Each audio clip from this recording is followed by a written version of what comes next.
Hello friends, आज हम करेंगे जीके के महत्वपूर्ण प्रश्नों को हल। क्वेश्चन नंबर 1 यहाँ पर है, निम्नलिखित में से कौन से दो प्रमुख आंतरिक भूमि मार्ग थे जिनके माध्यम से मौर्य काल के बाद व्यापार और वाणिज्य होता था। निम्नलिखित में से कौन से दो प्रमुख आंतरिक भूमि मार्ग थे जिनके माध्यम से मौर्य काल के बाद व्यापार और वाणिज्य होता था। ऑप्शन 1 यहाँ पर है दक्षिणापथ और पूर्वापथ।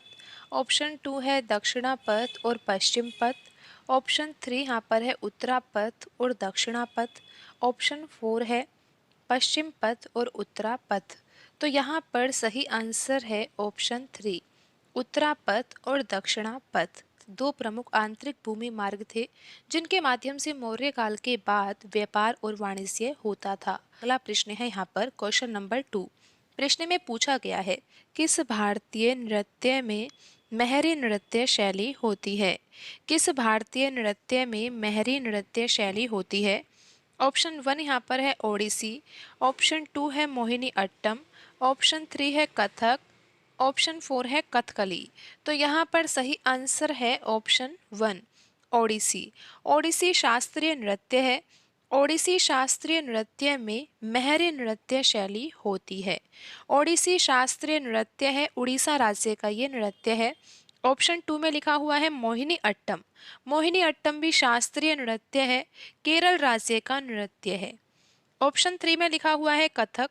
कथक भी तो शास्त्रीय नृत्य ही है और ये यूपी राज्य का नृत्य है। ऑप्शन 4 में लिखा हुआ है कथकली। कथकली भी शास्त्रीय नृत्य है और केरल राज्य का ये नृत्य है। तो प्रश्न में पूछा गया था कि भारतीय नृत्य में मेहरी नृत्य शैली किस नृत्य में होती है? तो यहाँ पर ऑप्शन 1 सही आंसर होगा। अब हम बढ़ते हैं अगले प्रश्न की ओर। अगला प्रश्न है यहाँ पर क्वेश्चन नंबर 3। प्रश्न में पूछा गया है कि शतरंज में उपयोग होने वाले सफेद हाथियों की संख्या कितनी होती है? शतरंज खेल है और उस खेल में पूछा गया है कि सफेद हाथियों की संख्या कितनी होती है। तो सफेद हाथियों की संख्या होती है उसमें 2 और काले हाथियों की संख्या भी उसमें होती है 2। तो यहाँ पर सही आंसर है ऑप्शन 4, 2। शतरंज में उपयोग होने वाले सफेद हाथियों की संख्या 2 होती है। अब हम बढ़ते हैं अगले प्रश्न की ओर। अगला प्रश्न है यहाँ पर क्वेश्चन नंबर 4। चांदी की मुद्रा किसने जारी की जो शासक के बाद सदियों तक एक मानक सिक्का बना रहा? चांदी की मुद्रा किसने जारी की जो शासक के बाद सदियों तक एक मानक सिक्का बना रहा? ऑप्शन 1 यहाँ पर है हुमायूं। ऑप्शन 2 शेर शाह सूरी। ऑप्शन 3 यहाँ पर है बाबर। ऑप्शन 4 है अकबर। तो यहाँ पर सही आंसर है ऑप्शन 2, शेर शाह सूरी। चांदी की मुद्रा किसने जारी की थी? शेर शाह सूरी ने जारी की थी और इस शासक के बाद सदियों तक यह एक मानक सिक्का बना रहा। चांदी की मुद्रा शेर शाह सूरी ने जारी की जो शासक के बाद यानी कि शेर शाह सूरी के बाद भी सदियों तक एक मानक सिक्का बना रहा। अब हम बढ़ते हैं अगले प्रश्न की ओर। अगला प्रश्न है यहाँ पर क्वेश्चन नंबर 5। प्रश्न में पूछा गया है कि वर्ष 1853 में भारत के किस राज्य में पहली ट्रेन चलाई गई? वर्ष 1853 में भारत के किस राज्य में पहली ट्रेन चलाई गई? ऑप्शन 1 यहाँ पर है महाराष्ट्र। ऑप्शन 2 पश्चिम बंगाल। ऑप्शन 3 राजस्थान। ऑप्शन 4 कर्नाटक। तो यहाँ पर सही आंसर है ऑप्शन 1, महाराष्ट्र। महाराष्ट्र राज्य में वर्ष 1853 में पहली ट्रेन चलाई गई थी। अब हम बढ़ते हैं अगले प्रश्न की ओर। अगला प्रश्न है यहाँ पर क्वेश्चन नंबर 6। प्रश्न में पूछा गया है कि भारतीय वॉलीबॉल संघ की स्थापना किस वर्ष में की गई थी? भारतीय वॉलीबॉल संघ की स्थापना किस वर्ष में की गई थी? तो यहाँ पर सही आंसर है ऑप्शन 4, सन 1951 में भारतीय वॉलीबॉल संघ की स्थापना की गई थी। अब हम बढ़ते हैं अगले प्रश्न की ओर। क्वेश्चन नंबर 7 है यहाँ पर कौन सा अनुच्छेद मंत्रिपरिषद को राष्ट्रपति को सहायता एवं सलाह देने की अनुमति प्रदान करता है? कौन सा आर्टिकल मंत्रिपरिषद को राष्ट्रपति को सहायता एवं सलाह देने की अनुमति प्रदान करता है? तो यहाँ पर सही आंसर होगा ऑप्शन 1।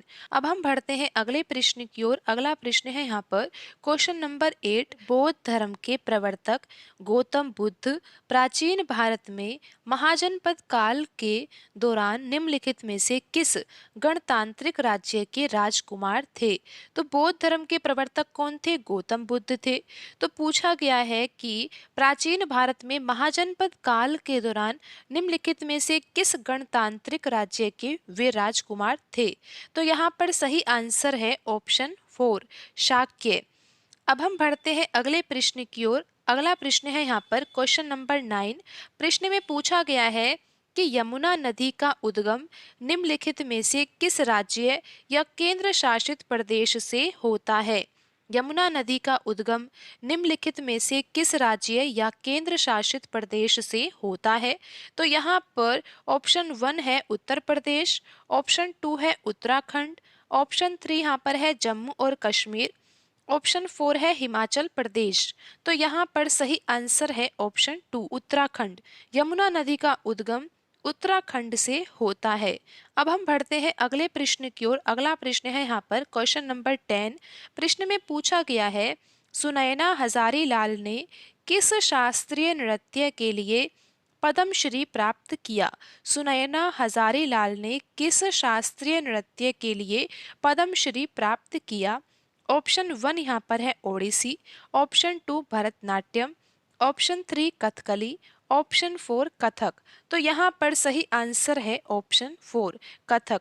कथक शास्त्रीय नृत्य है, यूपी राज्य का ये नृत्य है। कथक शास्त्रीय नृत्य में सुनयना हजारीलाल ने पद्मश्री प्राप्त किया। ऑप्शन 1 में लिखा हुआ है ओडिसी, ओडिसी शास्त्रीय नृत्य है, उड़ीसा राज्य का नृत्य है। ऑप्शन 2 में लिखा हुआ है भरतनाट्यम, भरतनाट्यम भी शास्त्रीय नृत्य है, तमिलनाडु राज्य का नृत्य है। ऑप्शन 3 में लिखा हुआ है कथकली, कथकली भी शास्त्रीय नृत्य है, केरल राज्य का नृत्य है।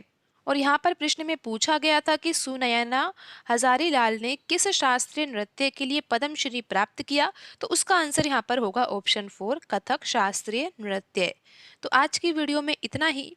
मिलते हैं अगली वीडियो में। धन्यवाद।